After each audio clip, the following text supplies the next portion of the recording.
Good evening. A man who admitted killing a well-known Pulaski County attorney will spend at least 20 years in prison for the crime.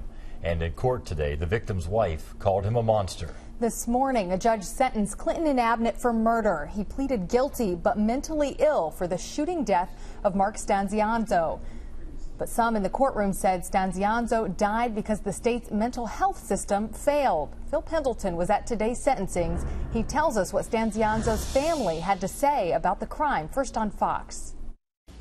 It's been a case that by no means was cut and dry. Despite a man charged with murder even admitting to it, the accused wasn't the one getting all the blame in court on Monday. This case cries as a failure of our mental health system in this state to deal with people like Mr. Abnett, who has a serious mental illness and who should not be allowed to roam free in the street.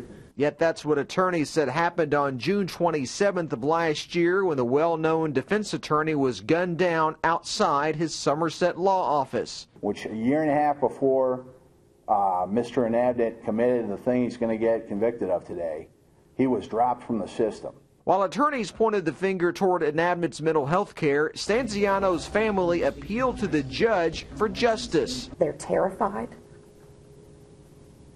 My daughter's concerned that he'll get out and come look for her mother.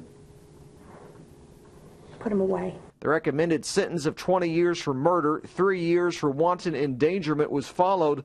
Yet his attorney said what Abnett really needs is what Kentucky does not have. This state, this Commonwealth, does not have any type of mental facility set up for the criminally insane. Abnett's attorney says the irony is that it took him committing a serious crime before Abnett received the treatment that he needed all along. In Pulaski County, Phil Pendleton, the Fox 56 10 o'clock news. Abnett was ruled mentally competent to stand trial, but his attorney said had the case gone to trial, the defense would have argued that he was not guilty by reason of insanity.